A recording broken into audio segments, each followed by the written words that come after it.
Eu perdido pecador, longe do meu Jesus. No princípio era aquele que é a palavra. Ele estava com Deus e era Deus. Ele estava com Deus no princípio. Todas as coisas foram feitas por intermédio dele. Sem ele, nada do que existe teria sido feito. Nele estava a vida, e esta era a luz dos homens. A luz brilha das trevas, e as trevas não a derrotam. Surgiu um homem enviado por Deus, chamado João. Ele veio como testemunha, para testificar acerca da luz, a fim de que por meio dele todos os homens crescem. Ele próprio não era luz, mas veio como testemunha da luz. Estava chegando ao mundo a verdadeira luz que ilumina todos os homens. Aquele que é a palavra estava no mundo, e o mundo foi feito por intermédio dele, mas o mundo não o reconheceu. Veio para o que era seu, mas os seus não o receberam. Contudo, aos que o receberam, aos que creram em seu nome, deu-lhes o direito de se tornarem filhos de Deus, os quais não nasceram por descendência natural, nem pela vontade da carne, nem pela vontade de algum homem, mas nasceram de Deus. Aquele que é a palavra tornou-se carne e viveu entre nós. Vimos a sua glória, glória como do unigênito, vindo do Pai, cheio de graça e de verdade. Amém.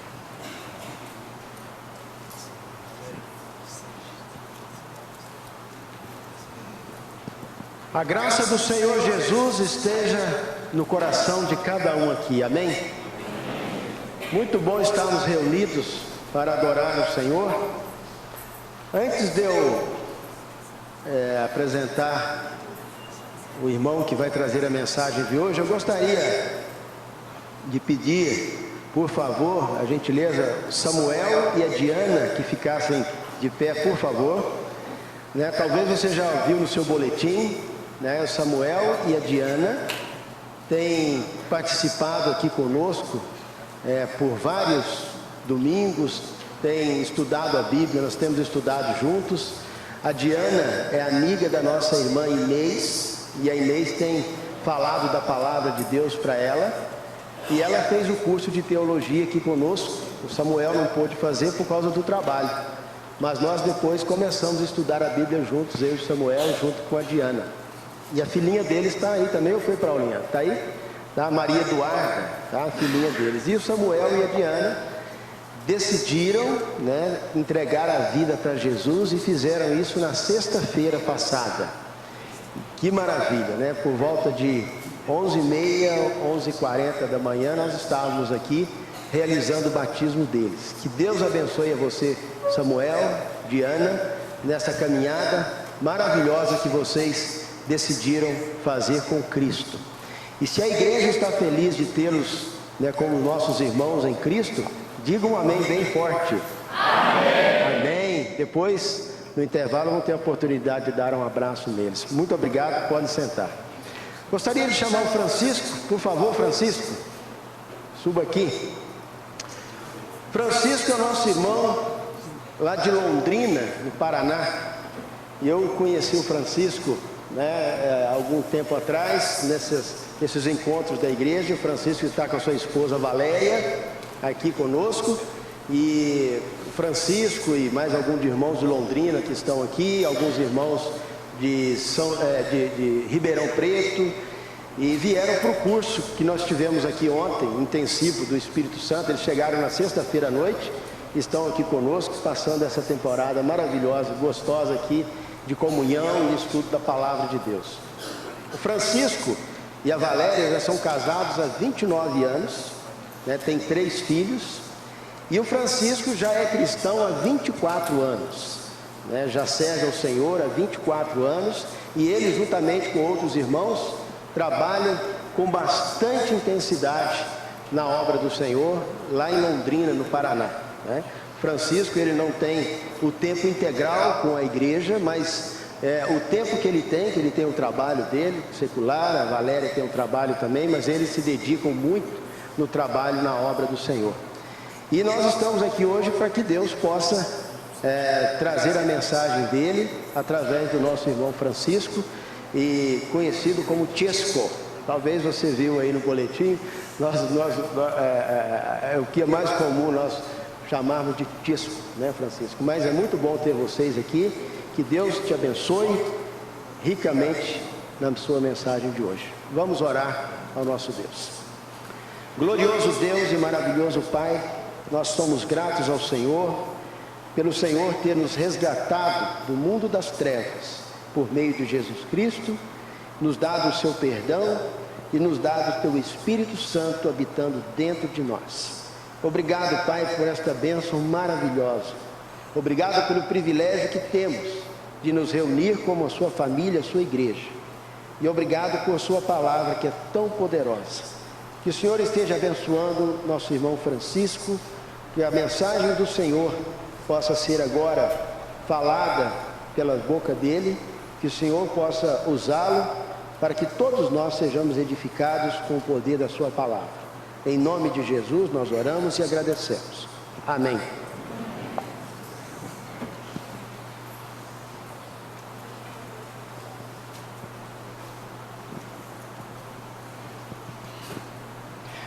Bom dia a todos. É uma honra, um privilégio estar aqui e um grande desafio também. Onde nós servimos a congregação, caberia na metade dessa fila aqui. Então é bem diferente. Mas o Senhor nos coloca em grandes desafios em nossas vidas. E hoje eu gostaria muito de falar a respeito de um assunto que é bem moderno, é da atualidade e faz parte da nossa vida. Eu gostaria de falar e compartilhar com a igreja a respeito de... Deixa eu ver se vai aqui. Isso. A decadência do mundo. A decadência do homem. A gente vê, não é de agora que a gente vê isso acontecer. Mas parece que nos últimos tempos a coisa está ficando pior. Não sei se você tem essa percepção. E muitas vezes... Acho que não está... tem que ligar aqui, né?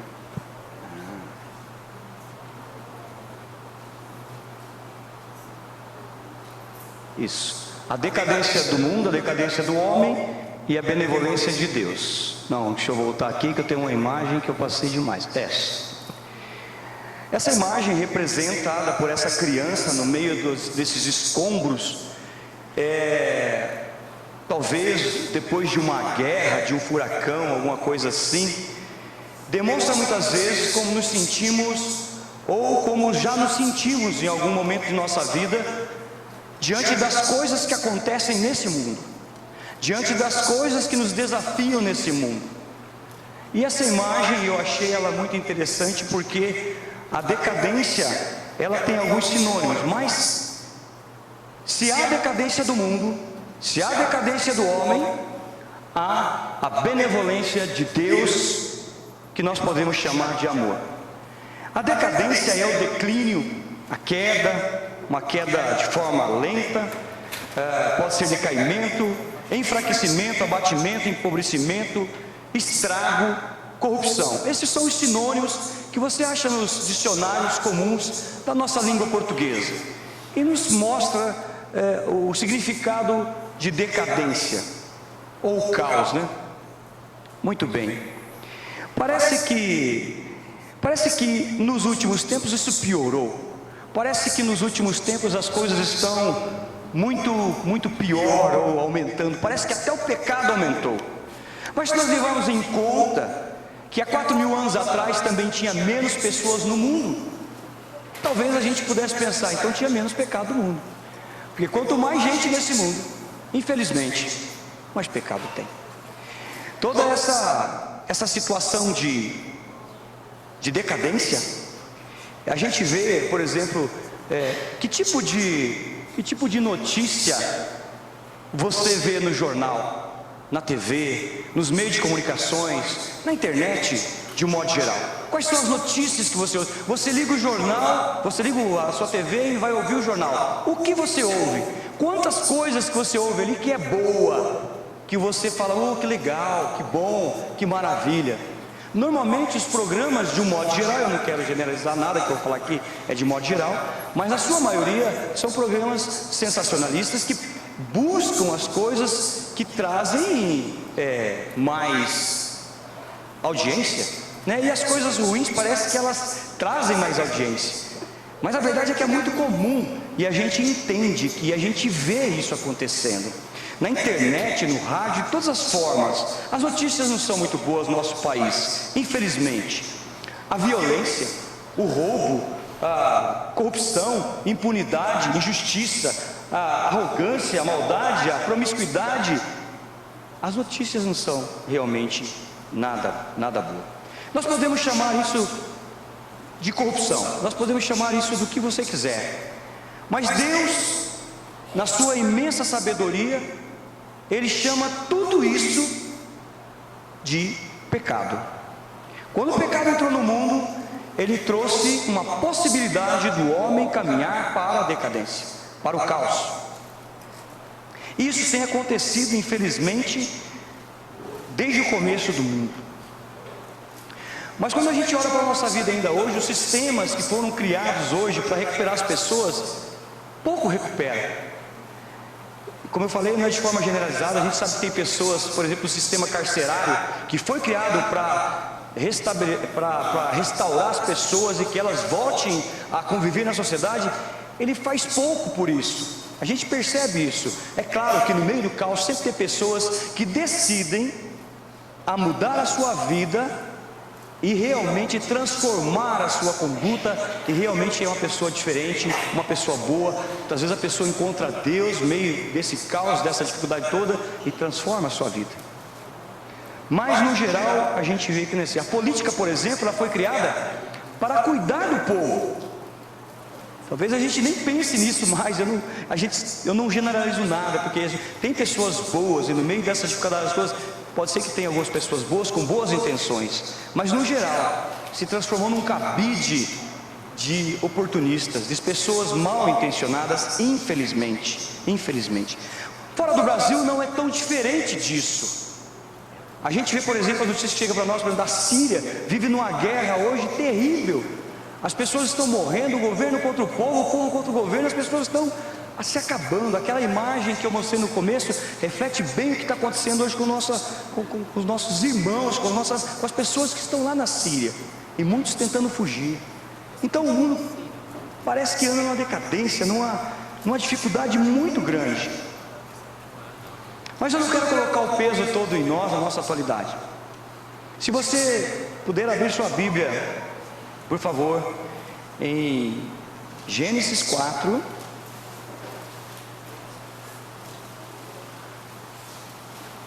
lá no comecinho de tudo, quando existia uma só família no mundo e apenas 2 irmãos, poderia, talvez a única família, vai viver tudo em paz, vai dar tudo certo, vai ser uma maravilha.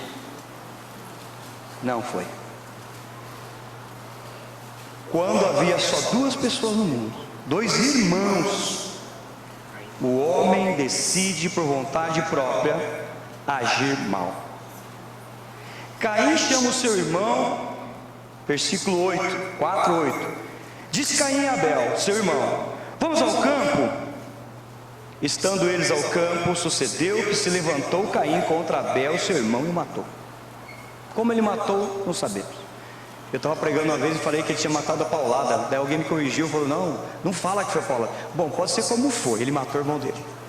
Talvez até com a pedrada, não se sabe.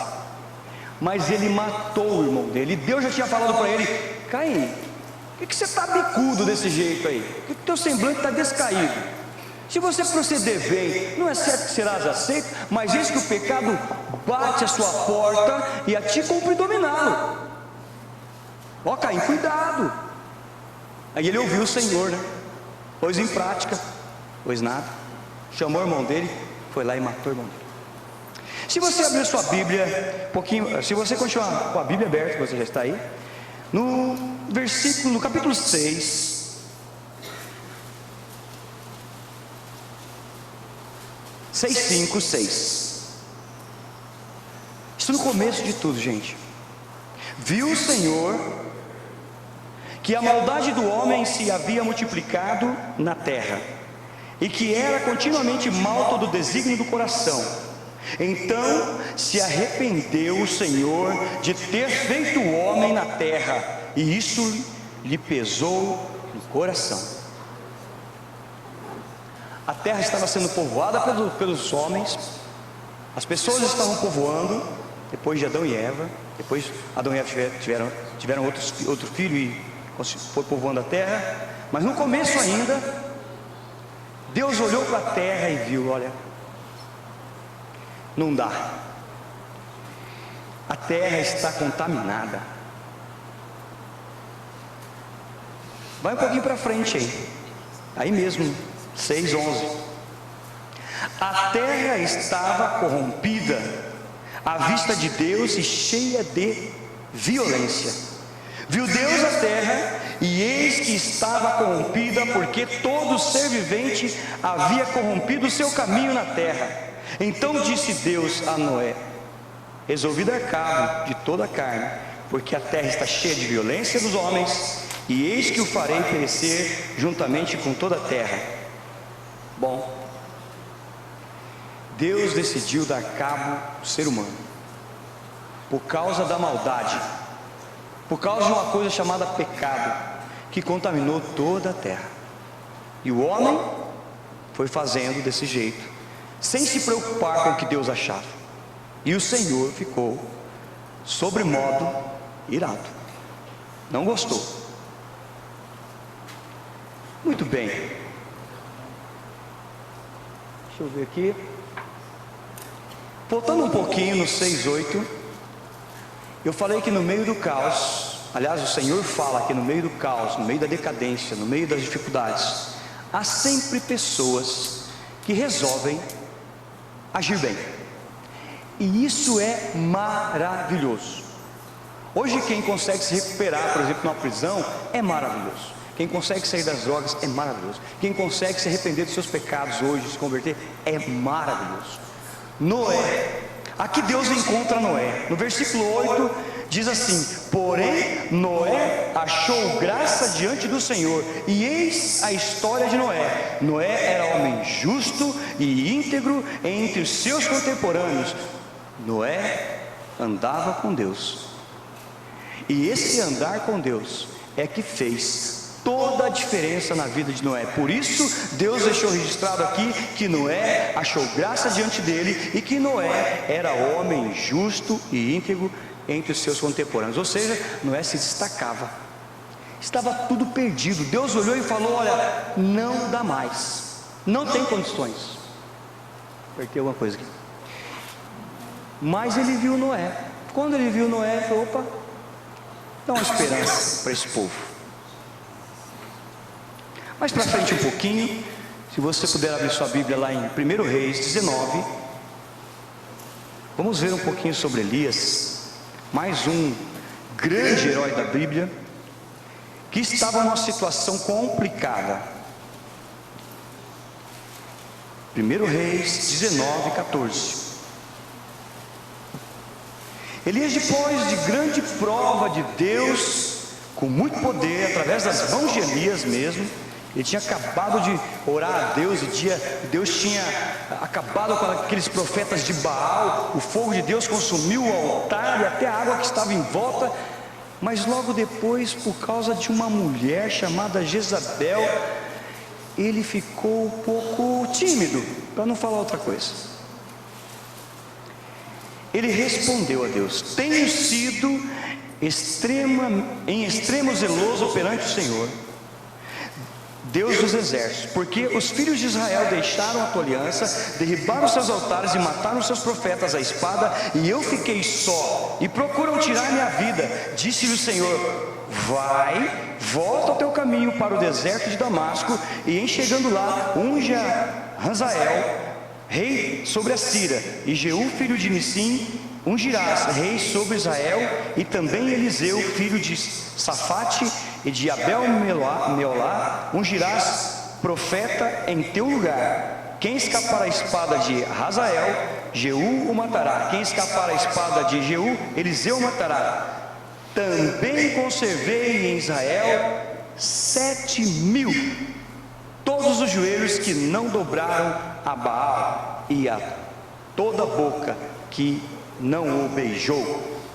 Então, o povo de Israel tinha abandonado o Senhor, por influência de Acabe e Jezabel. Eles estavam adorando outros deuses, um especial chamado Baal. E agora o Senhor também estava falando para eles: volta lá, Elias, aliás, volte lá, eu tenho 7.000, gente, dá para encher uns 4 prédios desse aqui, ou mais talvez, acho que mais, né? Uns 7 prédios, vai colocar 1.000 em cada um. Então tinha 7.000 lá, no meio do caos, no meio da decadência, no meio de toda forma de pecado, porque eles adoraram, eles se prostituíram adorando outros deuses. Deus tinha 7.000 lá. Então no meio do caos sempre tem alguém que vai agir bem, de livre e espontânea vontade. Agora, vamos um pouco lá para, aqui já falei, vamos voltar lá para o livro de João, mas não ainda em João 1, em João 19, vamos ver como o povo recebeu Jesus. Nós vimos lá no passado, o povo de Deus, o povo que tinha abandonado Deus, vimos Caim.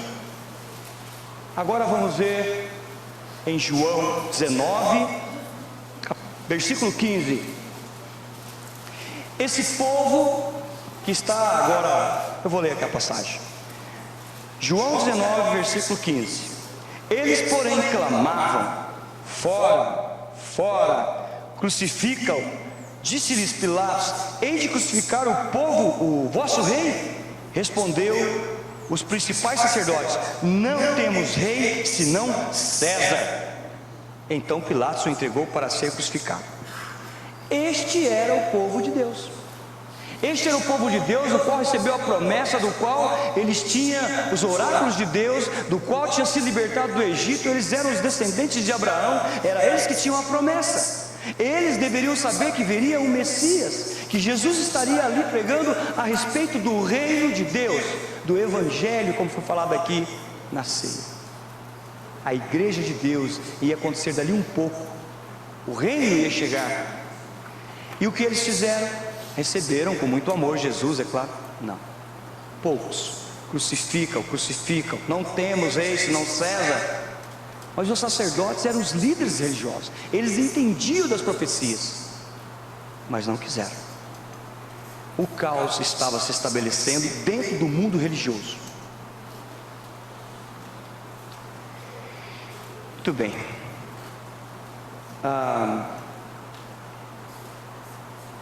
O papel aqui, minha cola. Vamos ver mais uma passagem, só para eu já vou. Tiago 4, ele está um pouco fora do nosso contexto aqui, é um outro contexto, mas essa passagem, ela é bem clara, né, em Tiago 4.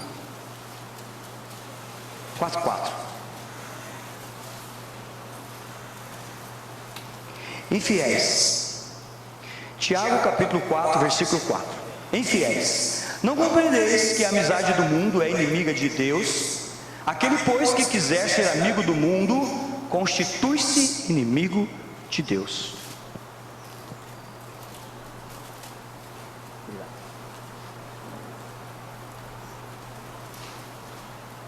Eu emprestei essa passagem do livro de Tiago, porque realmente, se o mundo está no maligno, ele caminha para a decadência e para o caos.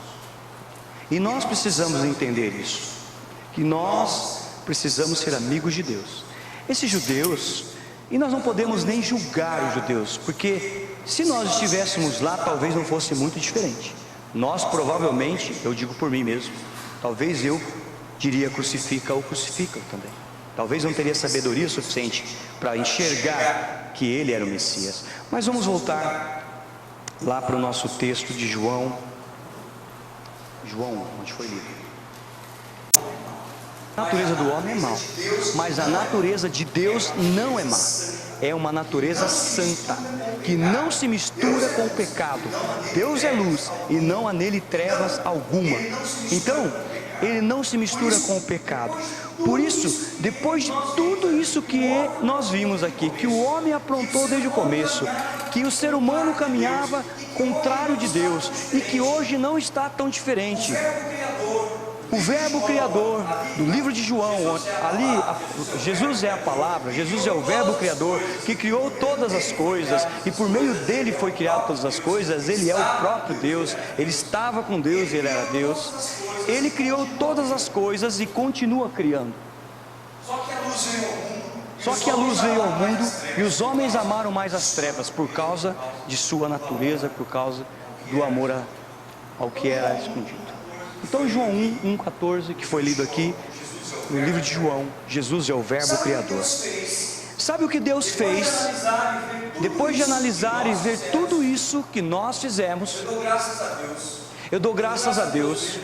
Eu dou graças a Deus mesmo, eu acho que a igreja concorda comigo, que Deus não é parecido comigo nesse sentido, que eu não sou Deus e nem você é Deus.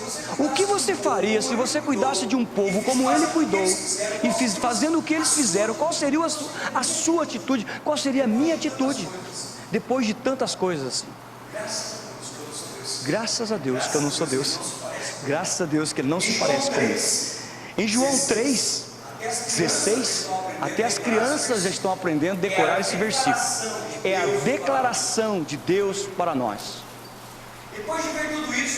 Depois de ver tudo isso, Deus Todo-Poderoso, o Criador do céu e da terra, através de Jesus Cristo, nosso Senhor, Ele declara o seu amor pela humanidade. Diz assim: porque Deus amou o mundo de tal maneira que deu o seu Filho unigênito para que todo o que nele crê não pereça, mas tenha a vida eterna. Amém? Porque Deus enviou o seu Filho ao mundo não para que julgasse o mundo, mas para que o mundo fosse salvo por ele. Deus não se parece com os nossos sentimentos. Ele é o Verbo Criador.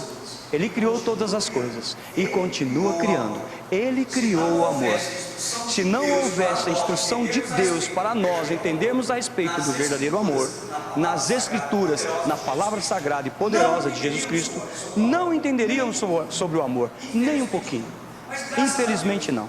Mas graças a Deus, Ele deixou registrado, para que nós pudéssemos entender um pouquinho. E quem sabe, depois de se debruçar tantas vezes, lendo, ouvindo, nós consigamos aprender um pouco desse amor, dessa união, porque o Verbo Criador, que criou todas as coisas, que criou o amor, Ele continua criando todas as coisas. E se você for um pouquinho para frente, esqueci até do slide, está aqui, João 17:19, o Verbo Criador veio criar pessoas santificadas pela palavra.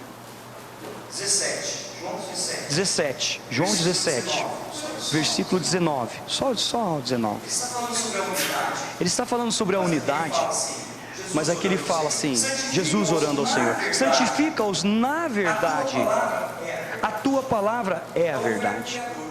Então o Verbo Criador, que criou todas as coisas, continua criando pessoas santificadas pela palavra poderosa de Jesus Cristo. Em João 17:25, o Verbo Criador veio criar conhecedores do Pai através da palavra poderosa de Jesus. 25 e 26, vou ler rapidinho. Pai justo, o mundo não te conheceu, eu porém te conheci, e também estes compreenderam que tu me enviastes. Eu lhes fiz conhecer o teu nome, e ainda o farei conhecer, a fim de que o amor com que me amastes esteja neles, e eu neles esteja. Ele está falando sobre a união. Então ele veio criar conhecedores do Pai através da palavra. Meus irmãos, não se assuste. O mundo não mudou. O mundo continua inimigo de Deus. Ir com a maioria nem sempre quer dizer que você está certo. Jesus, você pode comparar Jesus andando nas passagens dos evangelhos. Jesus estava com a minoria ali junto deles, 12. Dos 12, 3 e dos 3, 1 mais próximo. Ele não aceitava a bajulação da maioria, de maneira alguma, pelo contrário.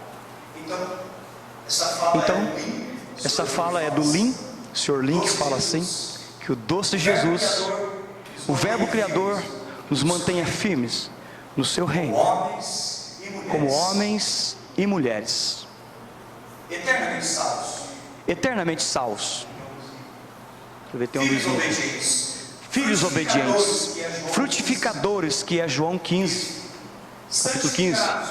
Santificados, como nós vimos na palavra, conhecedores da verdade, através da palavra poderosa de Jesus, para que toda honra, toda glória e todo louvor sejam dadas ao nosso Pai Todo-Poderoso, por nós que estamos nos esforçando para conhecê-lo cada vez mais, espontaneamente, querendo segui-lo, adorá-lo, mesmo que o mundo não queira, mesmo que o mundo não se preocupe com isso.